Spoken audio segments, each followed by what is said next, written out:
কয়েকটি জায়গা এমন হয় কথায় বলে বোঝানো যায় না ঠিক কতটা সুন্দর, কিন্তু এক্ষেত্রে নীতি ভ্যালির বর্ণনা আমার দাদুর গলায় একদম উপযুক্ত।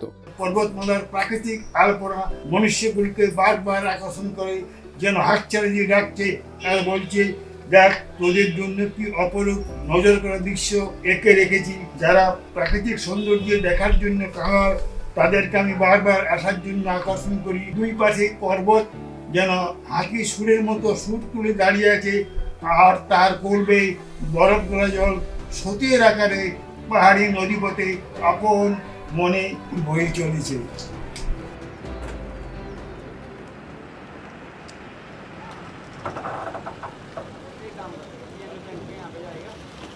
তবে দাঁড়ান, ভিডিওতে আগে এগোনোর আগে সবথেকে প্রথমে জেনে নিতে হবে কিছু অত্যন্ত গুরুত্বপূর্ণ তথ্য। প্রথমেই আসি কিভাবে নীতি ভ্যালি যাবেন। যোশীমঠ থেকে প্রায় 85 কিলোমিটার দূরত্বে অবস্থিত নীতিগ্রাম চায়না বর্ডারের আগে ভারতের শেষ গ্রাম। আর মাথায় রাখবেন নীতি ভ্যালি খুবই আনএক্সপ্লোর্ড এবং নির্জন জায়গা, ফলে প্রাইভেট কার কিন্তু অবশ্যই গুরুত্বপূর্ণ এবং লাগবেই। কস্ট পড়বে প্রায় 4 থেকে 5,000 টাকা একটি বোলেরো যোশীমঠ থেকে। আপনারা যারা বদ্রীনাথ দর্শনে আসবেন বা আউলিতে আসার প্ল্যান করছেন, তারা অবশ্যই নীতি ভ্যালির কথা মাথায় রাখবেন। এরপর আসি কোন মাসে যাবেন। নীতিগ্রাম 6 মাসের জন্য খালি থাকবে। এখানকার লোকেরা চমলিতে নেমে আসে বরফের জন্য। আপনারা আমার পার্সোনাল ওপিনিয়ন যদি চান, তাহলে বলবো অক্টোবর শেষ এবং নভেম্বর শুরুতে এই অসাধারণ সুন্দর দৃশ্যগুলো দেখতে পাবেন। প্লাস বদ্রীনাথেও ভিড় কম থাকে। নমস্কার, আজকে আমাদের নীতি ভ্যালি যাওয়ার দিন। আমরা কালকে বদ্রীনাথ থেকে নেমে তপবনে নাইট হল্ট করেছি। এখানে একটা খুব সুন্দর হোটেল আছে, তপবন ইন হোটেল অ্যান্ড রেস্টুরেন্ট। এই হোটেলটা প্রায় বলতে পারেন 3 স্টার টাইপের হোটেল, খুবই সুন্দর ফেসিলিটি, আর লোকেশনটাও খুব ভালো। অন্য সাইডে নন্দদেবী পিক্স দেখা যাচ্ছে, অনেক বরফে ঢাকা পিক্স, আর হোটেলের রুম থেকেই দেখা যাচ্ছে। তো খুব ভালো ফেসিলিটি এবং খাবার দাবারও খুব ভালো। আপনার দেখাবো ফুল হোটেলের রুম ফুম এবং তারিফ ফারিফ সব ডেসক্রিপশনে দেওয়া থাকবে। আর আজকে আমাদের প্ল্যান হচ্ছে এখন ব্রেকফাস্ট খেয়ে নীতি ভ্যালির উদ্দেশ্যে যাব। নীতি ভ্যালির জন্য পারমিশন নিয়ে একটা মানে কি বলবো, কেউ ঠিক মতন বলতে পারছে না যে নীতি ভ্যালি যাওয়ার জন্য কি পারমিশন লাগবে বা কোথা থেকে করাতে হবে। তো দেখা যাক কতদূর যেতে দেয়। চলুন। চট করে গরম গরম লুচি আর আলুর দম খেয়ে তপবনের পুরনো চণ্ডীদেবী মন্দিরকে দূর থেকে অ্যাডমায়ার করে চললাম নীতির দিকে।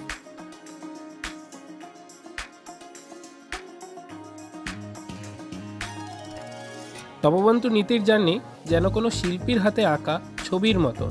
একধারে খাড়াই পর্বত ও অন্য দিক দিয়ে বয়ে চলেছে ধৌলি গঙ্গা। মধ্যিখানে এক জায়গায় ধৌলি গঙ্গার চারিপাশটা এত সুন্দর লাগছিল, আমরা দাঁড়িয়ে ভিডিও তুললাম।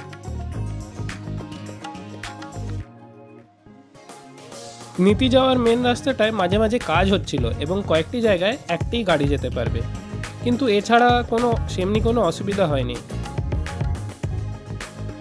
উত্তরাখণ্ডের আন্ডার এক্সপ্লোর জায়গার নাম করলে সবাই হার্শিল ভ্যালি বলে, কিন্তু আমার মতে নীতি ভ্যালি আরও বেশি আন্ডার এক্সপ্লোর এবং হার্শিল ভ্যালির মতনই সুন্দর।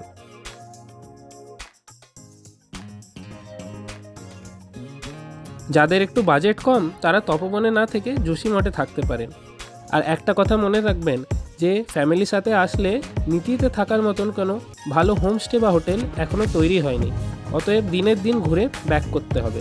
এছাড়া যদি আপনারা অ্যাডভেঞ্চার ফ্রিক্স হন এবং রোড ট্রিপ বা ক্যাম্পিং পছন্দ করেন, তাহলে তো নীতি ভ্যালি আপনাদের কাছে স্বর্গ।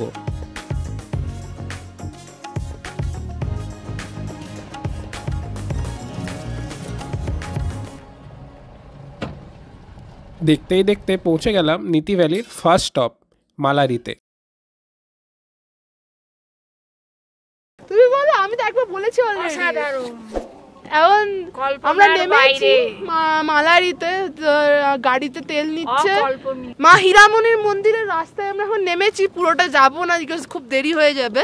সব আপেল গাছ দেখতে পাচ্ছি আমরা সব। এখন আমরা মালারি গ্রামে দাঁড়িয়ে আছি। সময় চেকপোস্টে মিলিটারিরা আমাদের আধার কার্ড চেক করলো এবং ড্রাইভারের ড্রাইভিং লাইসেন্স নিয়ে রাখলো। ফেরার সময় ড্রাইভিং লাইসেন্স ফেরত দেবে। এই হচ্ছে আপাতত পদ্ধতি। অন্য কোনো রকম কোনো বিশেষ কোনো হ্যারাসমেন্ট বা লোকে যা বলে যে খুব ঝামেলা, সেসব নেই কিছু।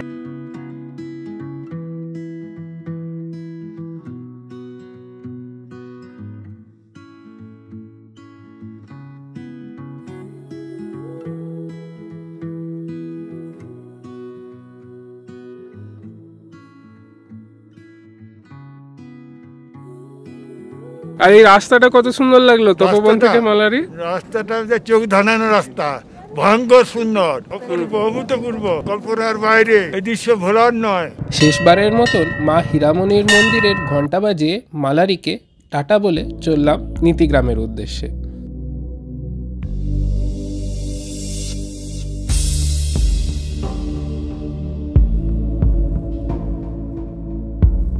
ভিডিওটা যদি এখনো অবধি ভালো লেগে থাকে তাহলে অবশ্যই লাইক আর সাবস্ক্রাইব করবেন।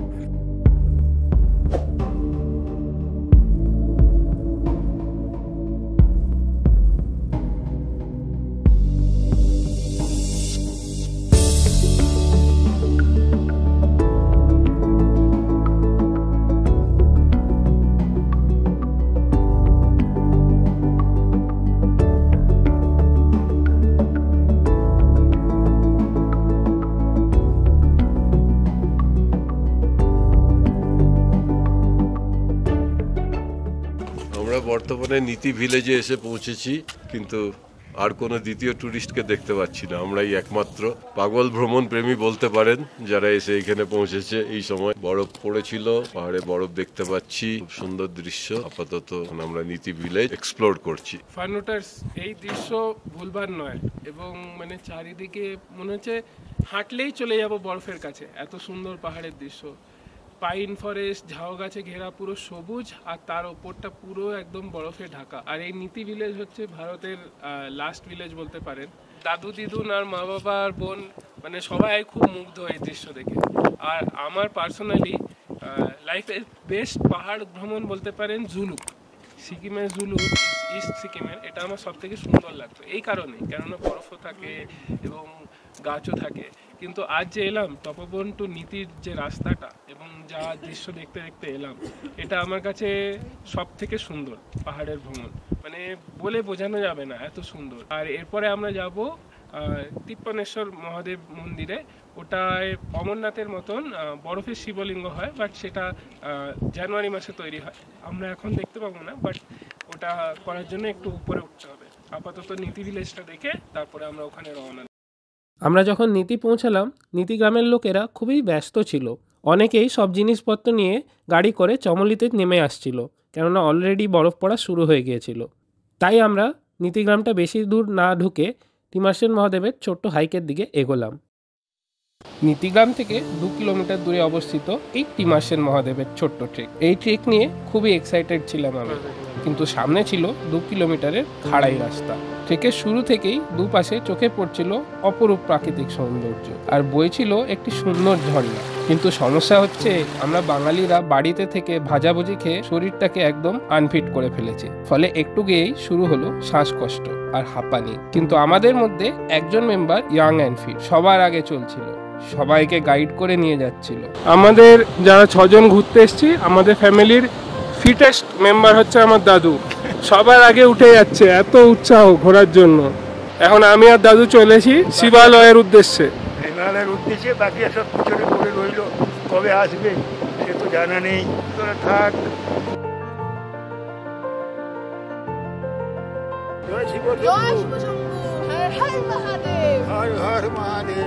বলে একটু মনকে এনার্জি দিয়ে রওনা হলাম বাকি যাত্রাপথের দিকে। রাস্তাটা খুবই খাড়াই হওয়ার জন্য আর পায়ে ব্যথা থাকার জন্য আমার বাবা আর দিদুন মাঝপথেই ফিরে গেল। আমি, আমার দাদু, মা আর বোন চারিপাশের চোখ ধাঁধানো পরিবেশকে উপভোগ করতে করতে চললাম শিবালয়ের উদ্দেশ্যে। এই তিমার্সেন মহাদেব শিবালয়েতে কোনো শিবলিঙ্গ এখনো তৈরি হয়নি, আর চোখে পড়লো না একটা টুরিস্টও। কিন্তু এই মন্দিরের আবহ একদমই ঐশ্বরিক।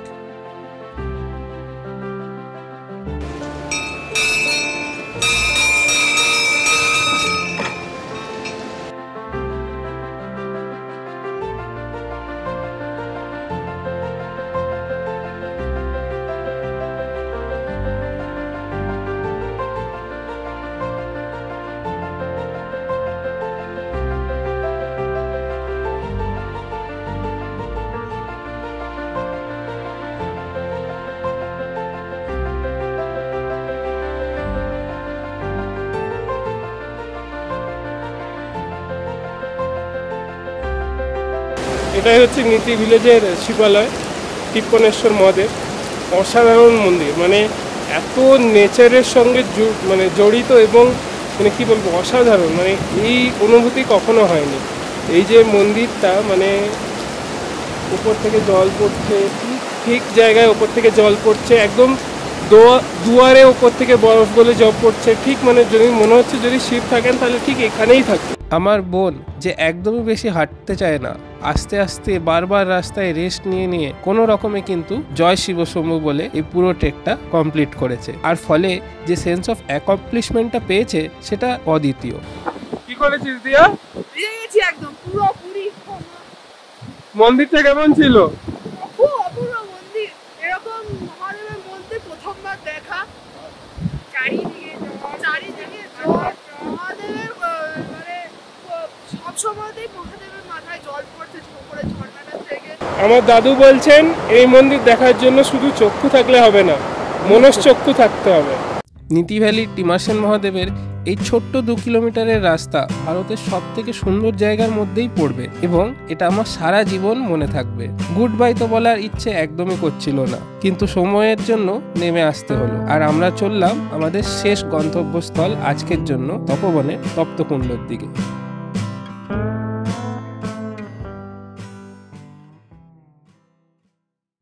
এখানে আমরা এখন এসেছি তপবনের সেই বিখ্যাত তপ্তকুণ্ডতে।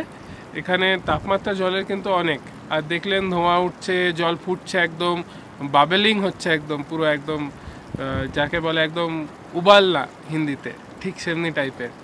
আর এখানে মুলতানি মাটি অনেক বিখ্যাত, চারিদিকে মুলতানি মাটি পড়ে আছে, অনেকে নাকি এখানে এসে মুলতানি মাটি নিয়ে যায়। ব্যাস, তপ্তকুণ্ড দেখে আমরা চললাম হোটেলে রেস্ট করতে, আর অবশ্যই স্ন্যাক্স অর্ডার করতে।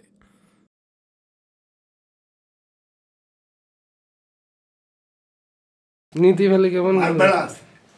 মার্ভেলাস। এই নৈসর্গিক দৃশ্য ভোলা যাবে না কোনো দিন, ভুলবার নয়। অভিষেক যা করলো, সার্থক জনমদের জন্মেছে এই দেশে, সকলকে এক করে উত্তরাখণ্ড নিয়ে এসে দিল সবাইকে মিশিয়ে। ভিডিও ভালো লেগে থাকলে অবশ্যই লাইক করবেন আর সাবস্ক্রাইব করবেন, আর কমেন্টে জানাবেন আপনারা যদি নীতি জার্নি প্ল্যান করছেন। দেখা হবে আপনাদের সাথে পরের এপিসোড ঋষিকেশ নিয়ে। ততক্ষণের জন্য ফান রুটার্স, বাই বাই।